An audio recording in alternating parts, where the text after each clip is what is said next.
Welcome to the Skeptic Canary radio show with Tom Williamson. Hello everyone, it is Wednesday the 25th of June 2014 and you are watching / listening to episode 57 of the Skeptic Canary show. I'm Tom Williamson from skepticcanary.com and joining me this evening is Leo Igwe. Leo, good evening. Yeah, good evening. Hello. Right, Leo is, in case you don't know who Leo is the former Western and Southern African representative of the International Humanist and Ethical Union, and he's currently a PhD candidate at the Beirut International School of African Studies in Germany, where he's studying a PhD on a case of witchcraft in Ghana. Have I got that correct? Yes, yes. Okay, fantastic. Now,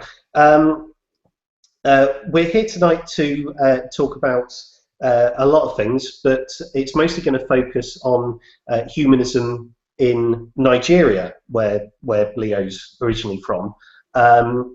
In terms of humanist issues in Nigeria and Africa, we've recently seen the first humanist wedding in Ghana, which Leo was the celebrant involved in. Yes, officiant, yeah. Yep, efficient. Okay. Yeah. We're also going to talk about the case of Mubarak Bala, and but Nigeria has been in the news a lot. I mean, even as we speak, there is news of an explosion in a shopping mall in Abuja. So obviously we're going to keep an eye on that. We should start by speaking about that, because we can't say that it's terrorist related yet, but would you say it bears all the hallmarks of a? Yes, yes. I think it has all the hallmarks of the attacks by the Islamic militants, the Boko Haram.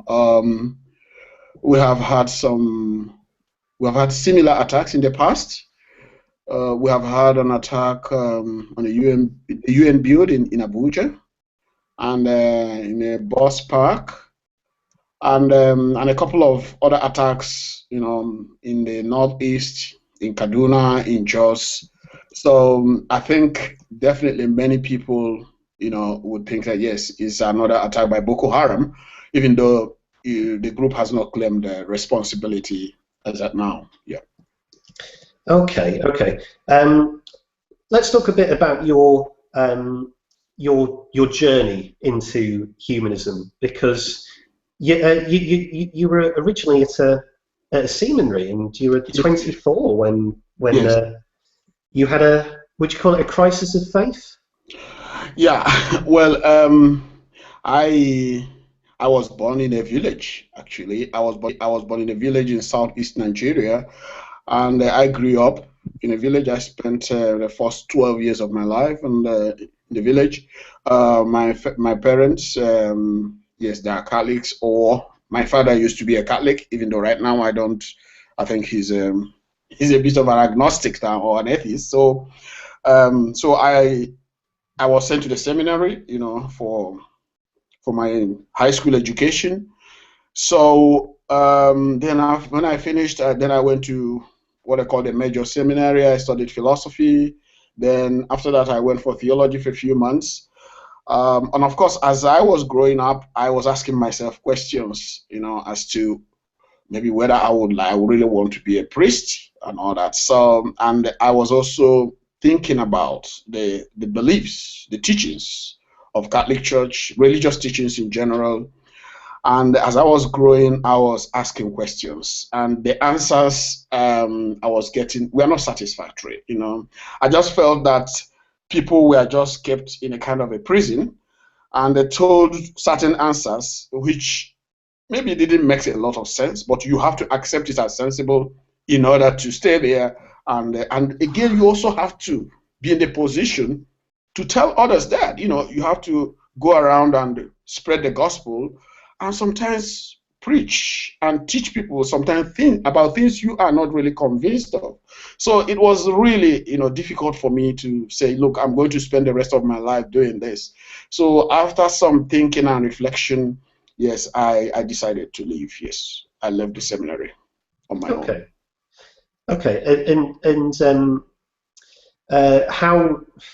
How hard is it to be a humanist in Nigeria and to identify as a humanist publicly? Yeah. See, it is easier for you to be a humanist in the closet. Okay, so you could be a humanist and then you pretend to be religious and you go around, go to church, but when you become expressive, that is when people start frowning at it. Yes, if you pay lip service to religion, they don't care. Even if you are not really religious, but you don't come out to say, yes, I am not religious, I'm critical of religious beliefs, I don't believe in God. It's only when you become expressive that people start frowning at it, particularly in the southern part where I was born. Yeah, so what I did personally was to, find a way to negotiate, my way out, because, of course, you in Nigeria, you have to depend on your family for sponsorship, for financial support, if you're in school. We don't have this system where you can borrow money from the state. No, there's nothing like that, absolutely. You just have to depend on your family or you aren't gonna get anything done on your own. So and because of that, the family has a lot of influence in checking and checkmating you in terms of your beliefs. So if you express any belief that the family find very uncomfortable, that could make them to cut off the funding or the support you have. So I tried to be very careful, and as soon as I became financially independent, then I became more assertive of my views. So that is it. It was not very easy. Actually, my parents were worried, but of course, after some time, they found out that I had to take care of myself, and I was taking care of myself, and I was not into doing anything criminal, even though what I was doing was dangerous. It landed me, at the police stations on several occasions and all that. They were afraid of my safety, but they knew that I was not doing something criminal. Only that I was doing something that was going against the grain or the society, what the society wanted and things like that. So it was challenging for me, yes, to come out as an atheist. But for me, I think it is a decision. Anytime I think about it, I'm always happy that I stood my ground and I made that decision. Yes. And you've gone on to become a humanist efficient or celebrant? Yes. Because what happened was that when I left the seminary, I started what I call the search for identity, the search for connection, the search for meaning, the search for my own place in life.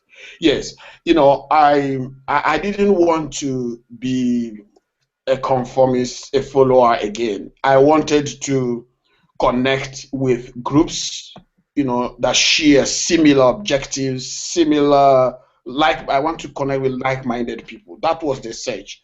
And it's actually the search that brought me to this point.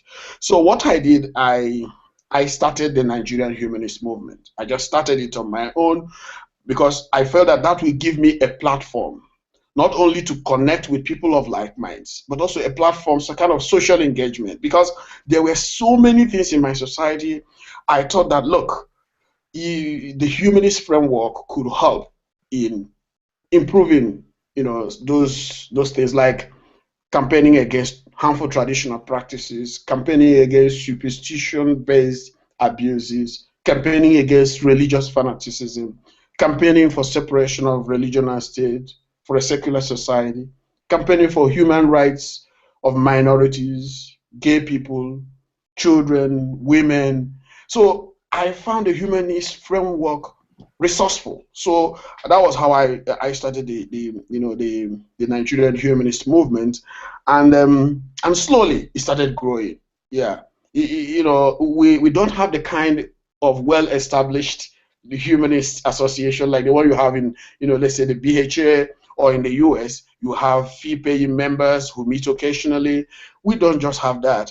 We have a kind of like-minded people that we raise money, we bring them together, we try to organize a campaign, we try to meet at a point, we try to discuss some issues. So slowly, like-minded people started coming together, and what started more or less like is it a one-man show now turned into many men and now many women show. So that's how we got to we got to that. But like other human beings, we have needs. We have social needs. We have this sense of we yearn for some kind of a sense of community. People want to interact with others. People want to socialize with others, because sometimes you'll be socializing with some of the religious friends, and when you make statements critical of religion, they say, please stop it. They try to shut you down socially because you say something critical of religion. And when you think about it, these are actually, you are really making valid points. But because those valid points are critical of religion, people cannot socialize with you. So sometimes it was difficult socializing with religious people or religious-minded people or God-believing people. So you are now looking for a kind of a community where you can freely express your thoughts and laugh, because there's a lot of humor in free thinking, but which a lot of people don't enjoy. You say certain things critical of religion. Sometimes religious claims, many of them are really ridiculous and absurd, and they can make people laugh. You can laugh in quote without causing offense. Yes, yeah, some of them are really laughable. The myths of religion, the teachings of religions, some of them are laughable. But you need a community where you can really laugh without somebody really getting offended. And in Nigeria, sometimes they don't get offended, they can really get violent in reaction. So you are looking for that space. So there is that yearning for that space. There's a need to socialize with those people. And that is how, we started getting people together. And now people also start asking, okay, how are we going to do it? How are we going to, whom are we going to marry? How are we going to marry? And, how are we going to treat our children? What do we do when we give birth to children? So some people were asking those questions. I know that I met a man who told me, yes, that he agreed with the humanist outlook, but that who will bury him, if he died or something, that who would bury him? Well, I tried to make him to understand that he was really disturbing himself too much, because if you are dead, you won't even know who will bury you. So I just make him to understand that it was too much. Why not ask who will take care of you when you are still alive? I think that is more sensible question. So there is this, the people were having this yearning for, trying to say, look, if you're not religious, some of those ways of expressing meaning and some of those ways of expressing solidarity will go away. Yes, so that's why we've been working to translate some humanist principles into programs of solidarity, into ceremonies, so that we can fulfill the same needs religion fulfills to other people, so that people don't have any regrets, for really living their life based on their own convictions. Excellent. Yeah. And if anyone watching this wants to find out more about humanism in Nigeria, and if they want to help in any way, are there resources available online or?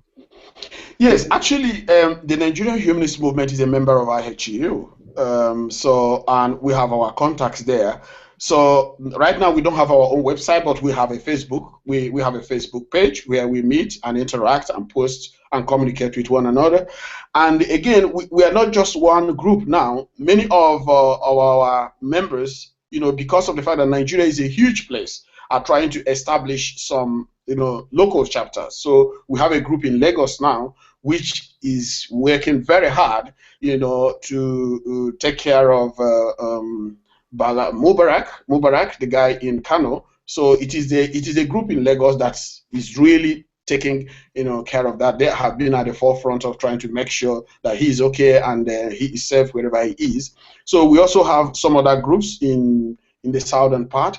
Some of them maybe 5, some are 10, some are 20. But the fact there is that at last, what was just a few people at the Nigerian humanist movement is slowly growing, and the internet has also helped us a lot. We now have meetup groups in Abuja, we have meetup groups in Lagos, we have also in Port Harcourt. So slowly we are growing, and people are finding a way to connect with one another. So I'm sure that when you put out some kind of info there, either on the internet or you search, you can find one group or the other to support. Any group you support in Nigeria, I mean, is okay, because all of them, we all are working towards the same goal, to make humanism a permanent feature of the Nigerian society. Okay. Yeah. Okay. Excellent. Excellent.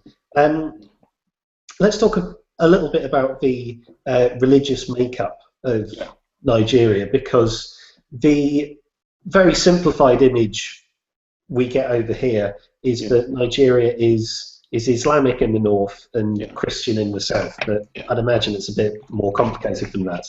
Yeah. Yeah, the fact is that actually, yes, we have the north is dominantly Muslim, and of course the south is dominantly Christian. Yeah, but we still have a lot of Christians in the north, and we have so many Muslims in the south. We have also traditionalists. We have some people who profess traditional religious beliefs. And there are some people who profess, you know, a bit of traditional beliefs and maybe a bit of Christianity or a bit of Islam.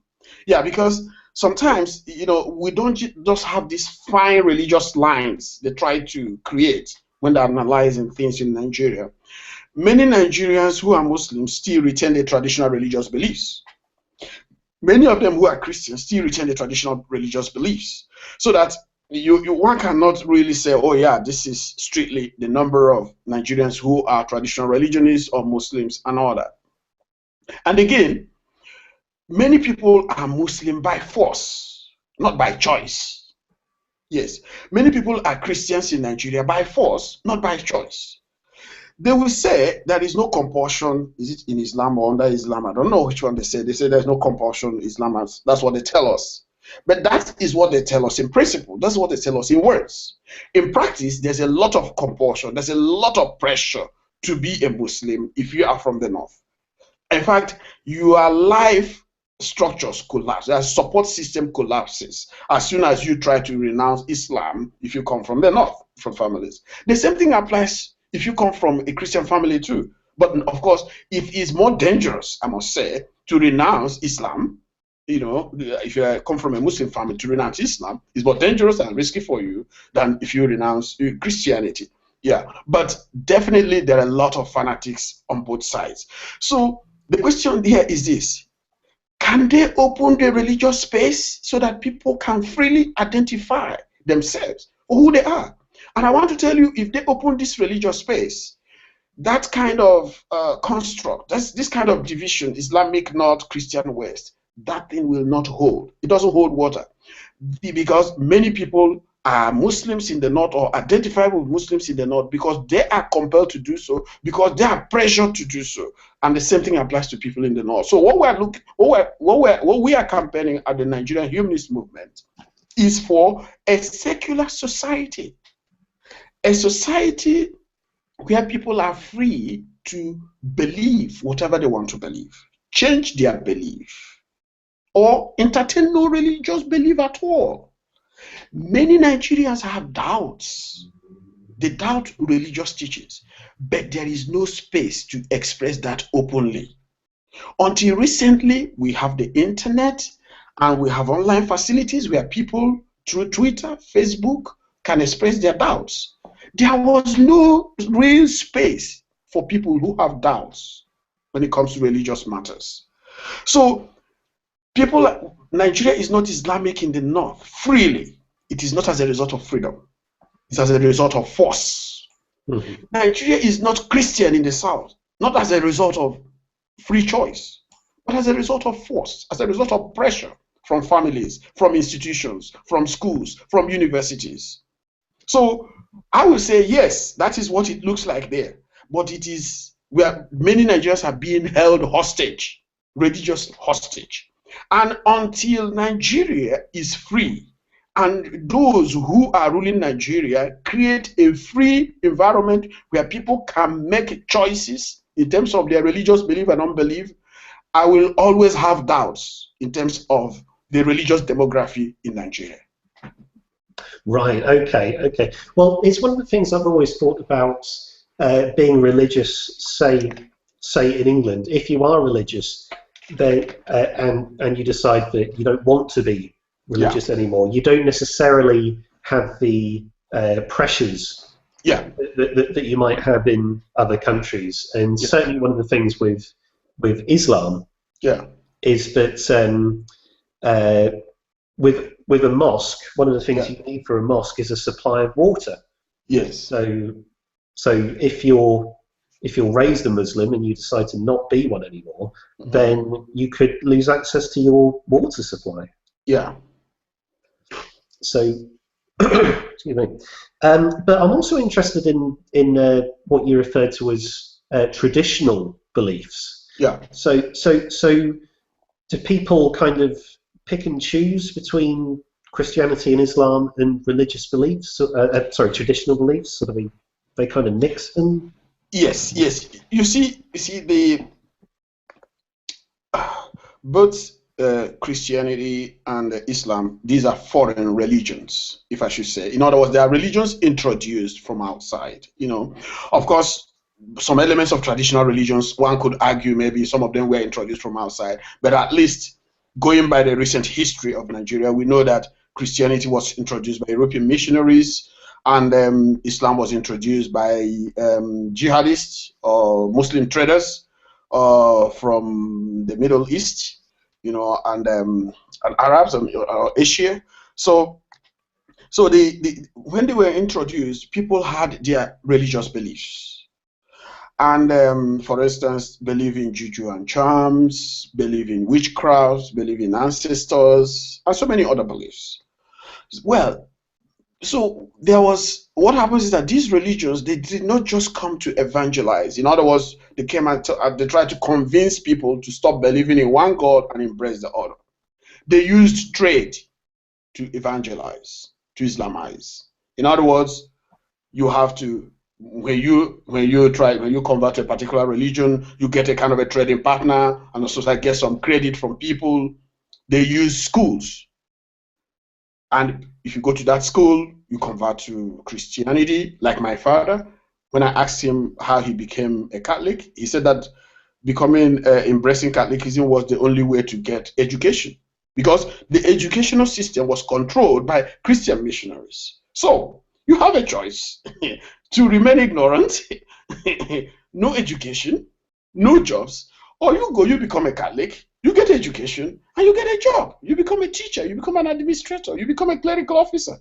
And I want to tell you, there are many people who, if they are given those two choices, who will not try to embrace the religion, even if they are not convinced. So that is why I try to say that the notion of Islamic North and Christian South is a little bit artificial, and is a little bit something constrained by historical circumstances. So many people now retain their traditional beliefs, like believe in witchcraft. The missionaries actually looked down on traditional beliefs. So the belief in witchcraft was looked down, was seen as maybe something primitive, something people should not associate with. Yeah, but of course, today there is a whole lot of problem in Africa, because many African pastors have become witch hunters.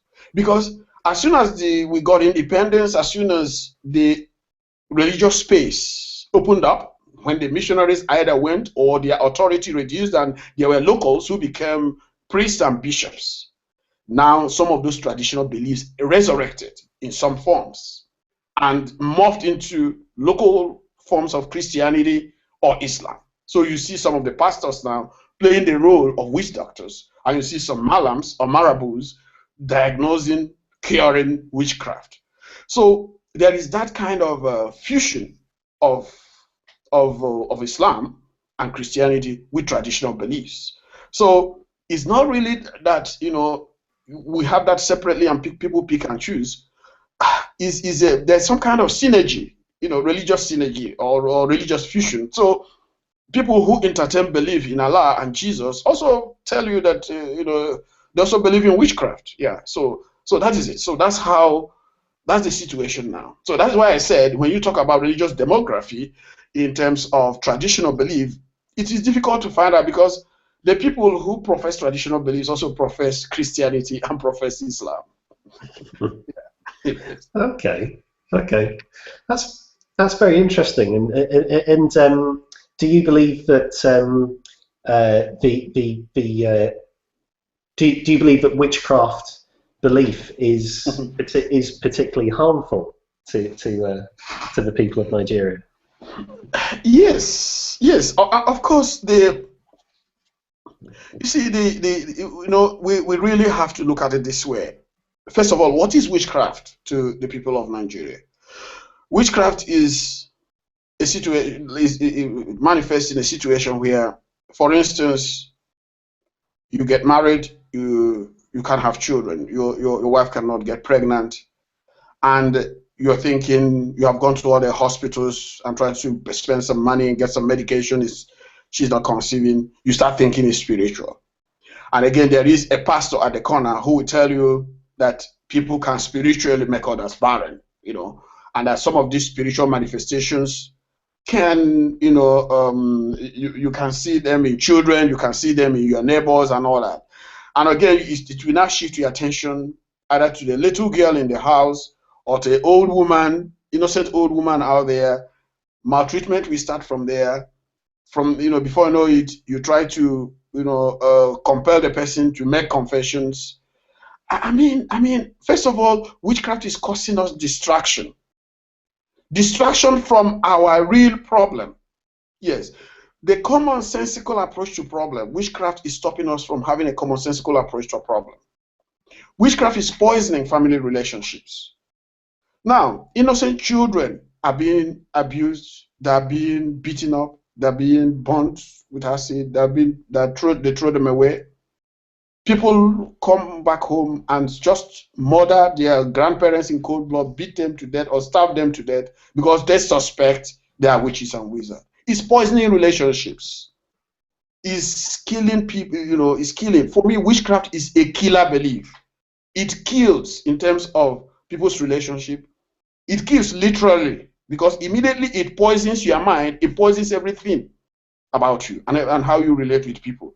Is holding back our development.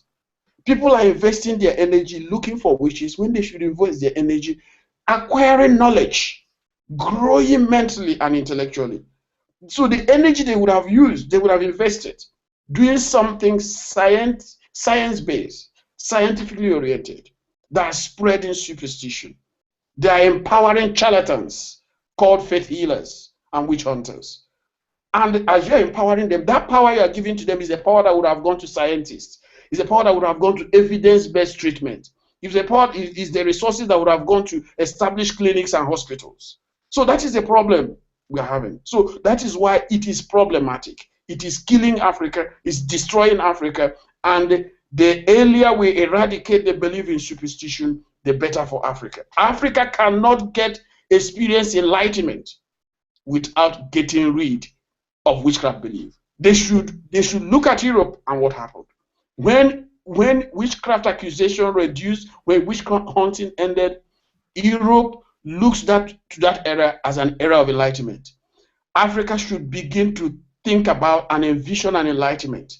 And that is an enlightenment that can be realized when we get rid of witchcraft accusation, when witch hunting becomes history in the region.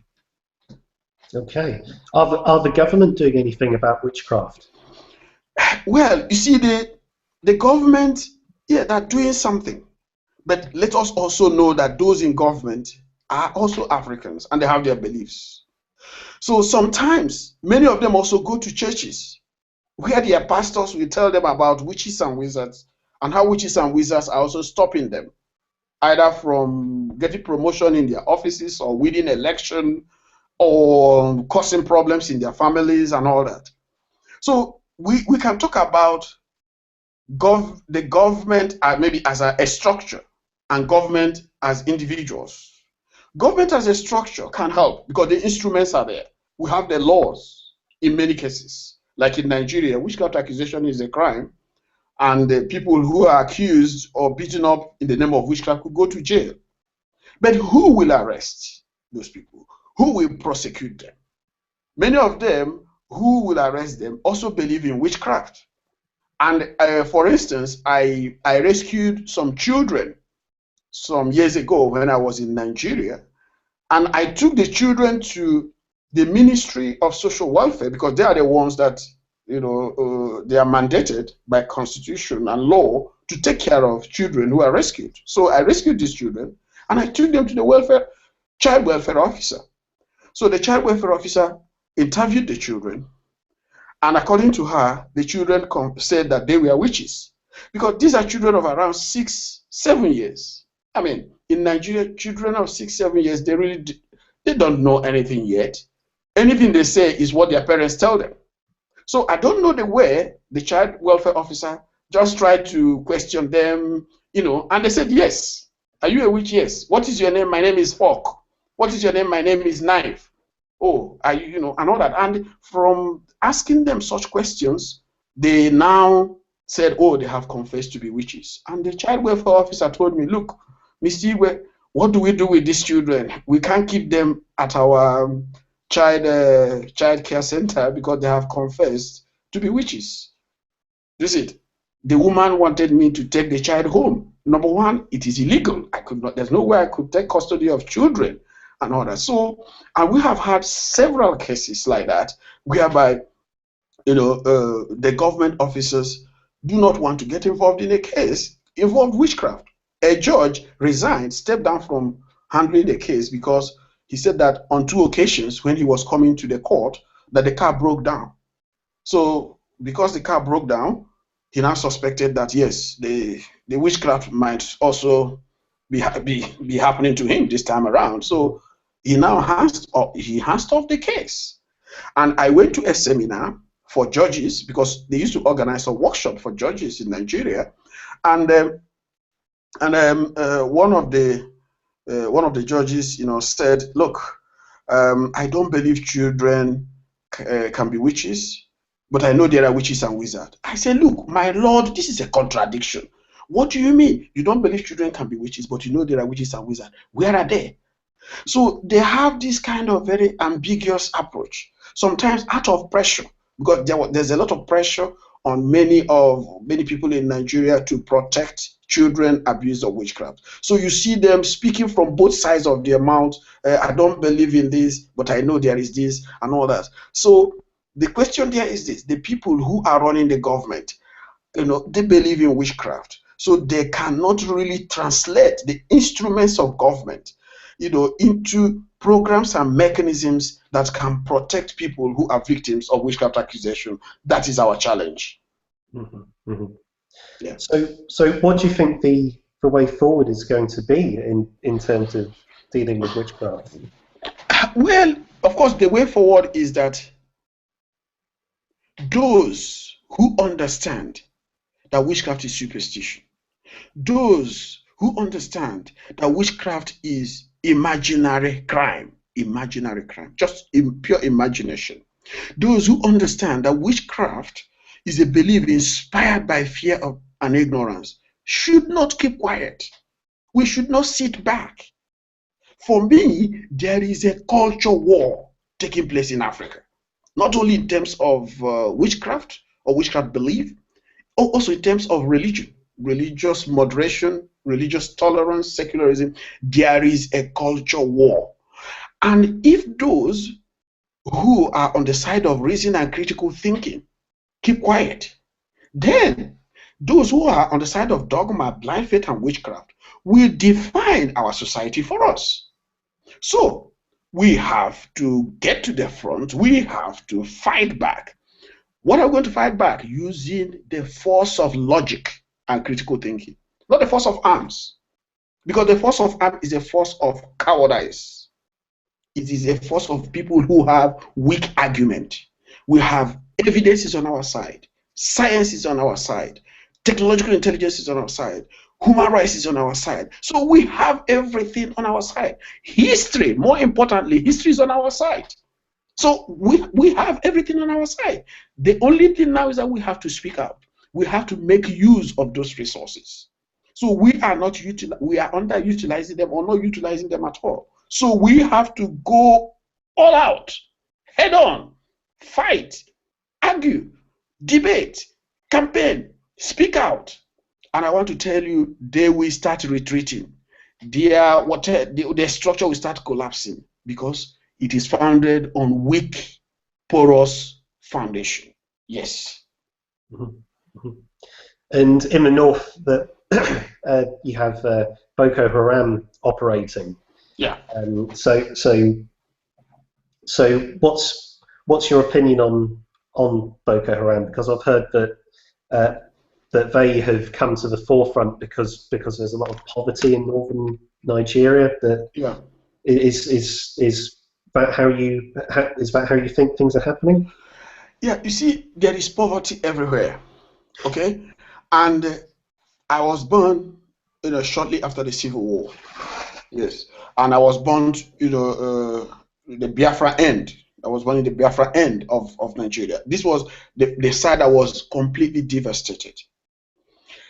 I grew up in the midst of poverty. When I was born, we were living in a hut. And I used to herd goats. I used to take goats to the bush to eat and come back and bring them back home. I go to school in the morning. In the evening, I take goats to the bush, they eat, and I bring them back home. And of course, we prepare the meals. We go and fetch firewood. We go to the farm at the end of it all. So I don't know what they're talking about. Poverty is everywhere. But it all depends on how do you react to poverty. How do you process that poverty? For many of us, education is a way to lift ourselves out of poverty. Now, for some people, the kind of education we receive is haram. They don't want it. Now, how do they want to get out of poverty? Do they want to fly like angels? Do they want manna to come from heaven? We should not reward laziness. Yes.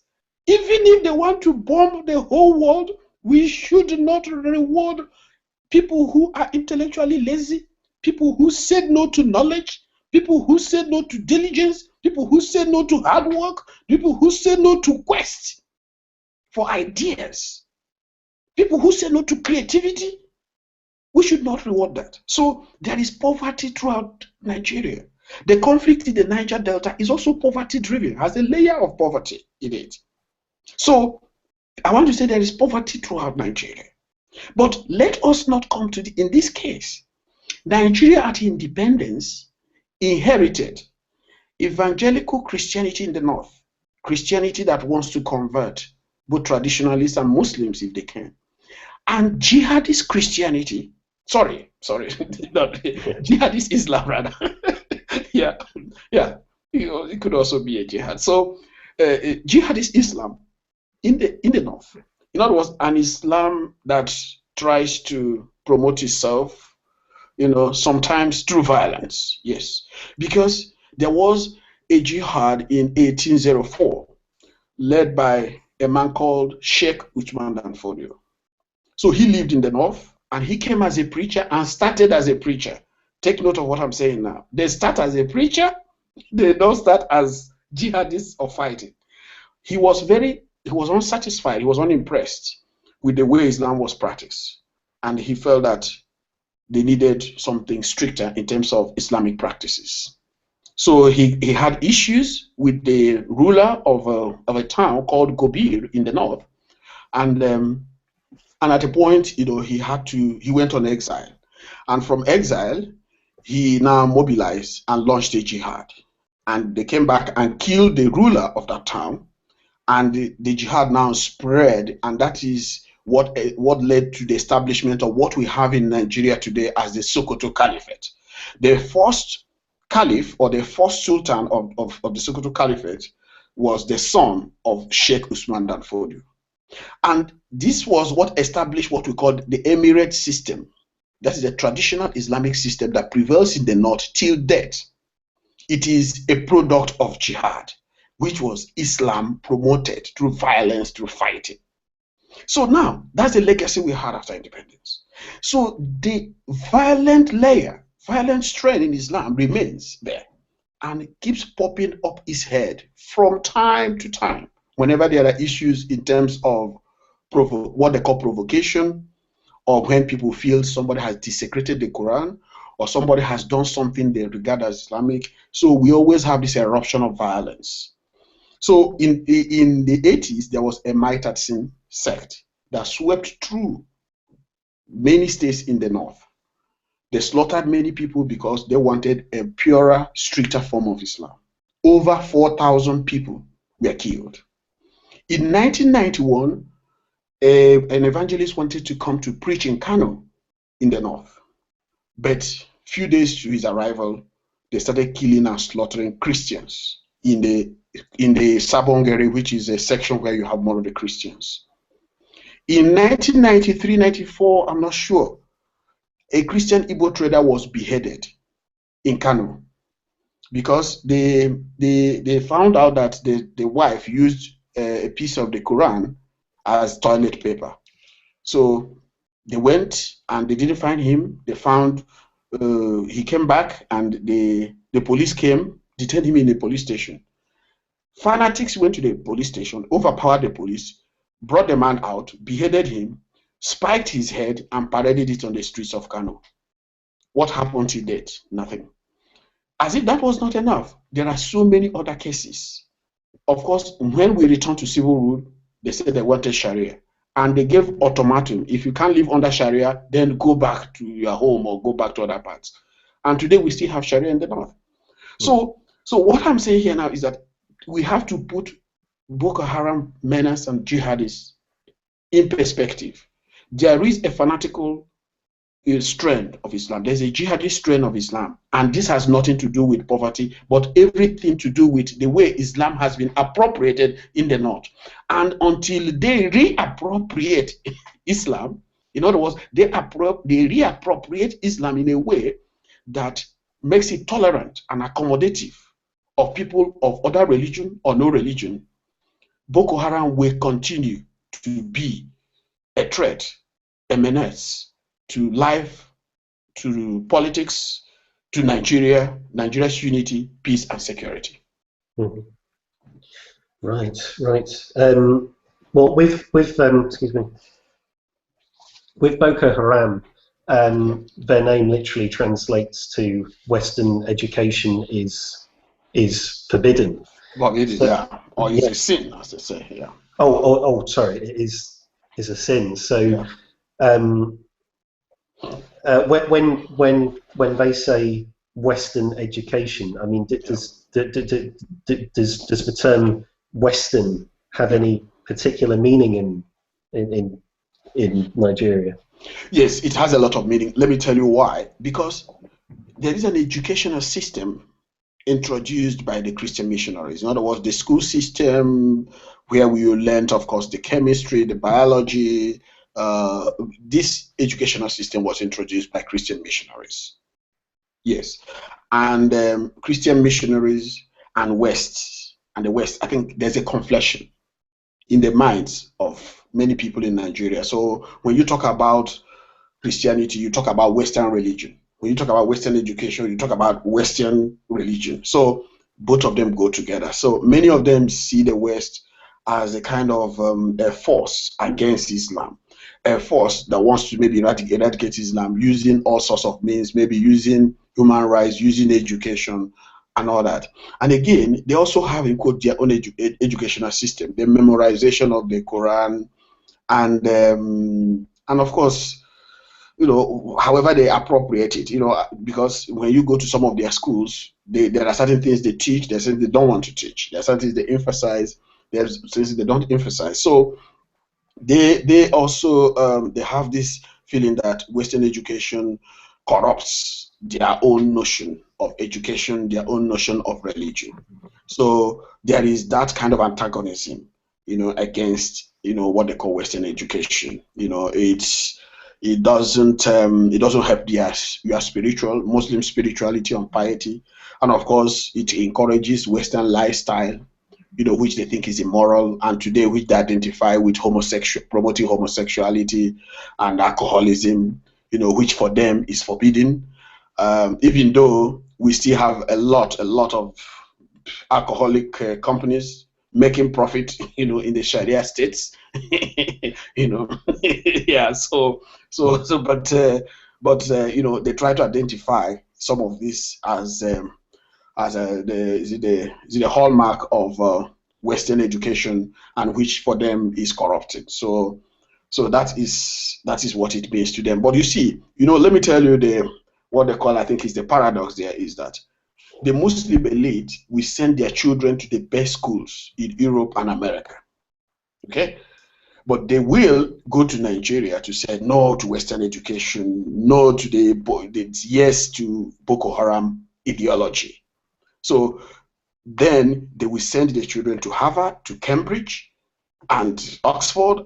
Many of them will school there using the government money, and they will come back to become governors, ministers, and they will say, yes, we want Sharia law, we want Islamic schools. Do they send their children to those Islamic schools? No. Their children are here. They're here in Germany, schooling in Germany. Many of them are in the same university where I am. But when they go back home, they preach Sharia. They preach Islamic school. This is hypocrisy, and it has to stop. Definitely. So do you have much contact with people who send their children to Germany to study? Yeah. Well, what I'm saying is that I have some of my colleagues here who are from Maiduguri, and who are from Sokoto, who are from the northern universities, and of course they support what is going on there, even though they are here studying, and sometimes when we meet together, I try to ask them, I said, why not go there? What are you doing here? Now, let me give you this example. Recently, the governor of Borno State was in the UK to appeal to a water company. There are some water projects in Borno State. So it's like many of them moved away because of the security issues. So he came, and he was, I think, on CNN. He said he was coming to appeal to the water company in the UK to come back to Borno State to continue their job, and that he will assure them of their security and all that. Now, I was looking at him.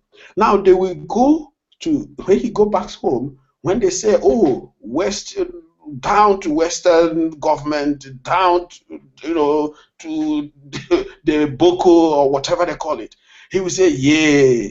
Then, after he will use the state money to sneak out and come to the UK to come and appeal to the companies in the same Western world again to come and do water projects. I mean, when will all this hypocrisy stop? Let's call a spade a spade. Yes, there are things you can benefit from the people. Treat them with respect. And if there are things you can also benefit from, whatever, the Islamic, Arabic world, yes, you also treat those people with respect. But you cannot be promoting an antagonistic ideology, poisoning the minds of people, and at the same time, secretly at the background, you are doing business with the same people you are saying is evil, they are corrupt, and all that. They don't add up in my mind. And as far as I'm concerned, it makes nonsense of whatever ideology or whatever religion they hold on to. For me, this is business. They are using these things to exploit the people. They are using these things just to maintain some kind of power as a power base, over these people. And the earlier the people in Nigeria, the Muslims in Nigeria, understand that this is what is going on, what the elite, what they're doing, the better for them, and the better, the better for Nigeria as a whole. And we will stop seeing this kind of Boko Haram insurgency happening, because the resources of this world belong to the people of this world. It belongs to all of them. They should find a convenient political arrangement that can help them to tap into the resources as much as they can get and develop the place and make it accommodative for people of all religions and none, so that they can live peacefully, freely and peacefully. That is the hope. That is the only way I think, the North and Nigeria as a whole can come out of this mess. Whether it's Mali, Nigeria, or Kenya, or Somalia, they need to do away with extremist Islamist ideology. It is destroying Africa, and the earlier they realize this, the better for the region. And Nigeria has got the biggest economy in Africa, so do you think it really should be the number one country in Africa to to push for a peaceful future and for a secular future. Yeah. Yeah, you see, Nigeria has always had this idea, oh, they're giants of Africa. Yeah, oh, we're the most populous. But Nigeria, again, is also a kind of a weeping giant or a dwarf giant, a kind of, that has this kind of opposite, okay? Because, yeah, we hear about all this, that we have the biggest economy or whatever. But go to Nigeria, just go to Lagos. Immediately you arrive at the airport. When you look around, you ask yourself, where is the big economy they're talking about? You get it? Maybe you go to Abuja, you see a few structures built by Julius Berger and some Western companies, there, but that shouldn't deceive you. Leave the capital and go to the different states. And you ask yourself, where is it? We can't really find it. So, and this is what is really causing tension. We keep hearing that we have money, we have oil wealth, we're the biggest economy, but people are dying. No health care, no good roads, no good schools. Education is expensive. Many people are going to private universities. Many people are sending their children overseas. And many people try to get as much money as they can get to send people overseas. So we need to translate that big economy into packages and programs that can lift Nigerians, ordinary Nigerians, out of poverty. Otherwise, I think that for us, it's just mere words, empty words. If those big economy, if those oil wealth are not translated into programs that can alleviate poverty, create jobs, and enable people to live their life and be able to afford the basics, in life. So that is the challenge. Right. Okay. Right. Well, we've got a few minutes left, and I know that you wanted to tell people about your upcoming speaking engagements. You're going to be all around the US and Europe.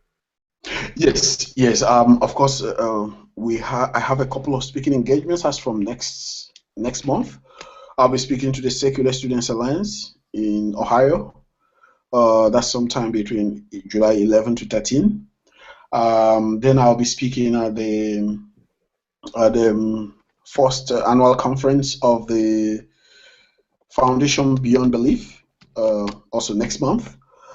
Then, of course, I'll be in London for the World Humanist Congress. That's in August. Then I will be in Oslo in September for the Skeptics Congress. That comes up in September. I think towards the end of September. So that's a couple of speaking engagements I have maybe in the months ahead. Mm-hmm. Yeah. Excellent. And you've spoken at a Skeptics conference before. I think you've spoken at TAM in Yes, I've spoken at TAM. Yes, I've spoken at TAM. That was at Las Vegas last year. Yeah. Okay. Yeah. Do you see your work into witchcraft and faith healing as part of a wider application of skepticism? Yes. You see, what we need in Africa is not just skeptical talk. We need applied skepticism.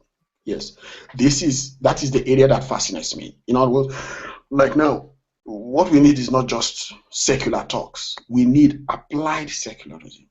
And if I should use the word of, was it the British minister Warsi talked about militant secularism, right? Oh, yes. There was this talk about militant. Yeah, we don't just need secularism. We need, quote, militant secularism. Militant secularism here does not mean that maybe you carry guns or things like that. Militant secularism means proactive secularism. In other words, you have to be socially engaged. So Africa needs proactive skepticism, proactive secularism. That is the only way we can get the continent, out of this mess. Yes, the continent is in a mess. It's being held hostage by the forces of extremism and superstition. And without a kind of militant secularism, we cannot counteract and defeat militant Islam. No, yes, we can't. But the thing is that we're not going to use the same tools. Militant Islam will be using suicide bombing. No, this is the only life we have. We have to use ideas, we have to use logic, we have to use critical thinking, critical examination of claims and beliefs. Debate, that's what we're going to use. But it has to be proactive. That is what I think we need to do when it comes to the situation in Africa. Okay, excellent, excellent. Well, we're very nearly at the end of the show, so usually at this point I'd ask I'd ask anyone if there's anything they want to plug, but I know that you've already mentioned your upcoming speaking talks. Yeah. So if you've got anything else that you feel that you'd like to tell us about, you've got the opportunity to do so now if you want. Well, the only thing I can say is that, of course, sometimes many people think that the anti-witch hunting campaign is a kind of an African issue. I want friends out there to understand that it's a global issue. And if you notice, recently we have some cases in the UK, where some children, were tortured or killed, by their family members. The world is changing. People are traveling. Africans are moving, and when they go with their beliefs. Yeah, they go with their beliefs and traditional beliefs. And sometimes some of this, the Western society might offer them also the freedom to practice these beliefs, even though they might not be incompatible, with maybe what this society stands for. So I think that we need to see the witch hunting campaign as a global campaign. And I would like, all friends, skeptics, humanists, free thinkers out there to contribute whatever they can. Yeah, because a threat to reason in one part of the world, for me, is a threat to reason in all parts of the world. So witch hunting is a clear threat to the values of New Enlightenment. And if today we have to talk about a New Enlightenment of a global dimension, we have to stop witch hunting in Africa, in Asia, and anywhere around the globe. Mm-hmm. Good. Okay, fantastic. And if people want to find out more, you're on Facebook, and the IHEU hosts a page about the Nigerian humanist movement. Is that correct? Yes. Okay. Okay, excellent. Well, I think that just about wraps it up. Thank you everyone who's tuned in, and thank you, Leo Igwe, for being my guest tonight. It's a pleasure. Thank you. I've been Tom Williamson from SkepticCanary.com. I shall see you next time. Bye, everyone. Bye.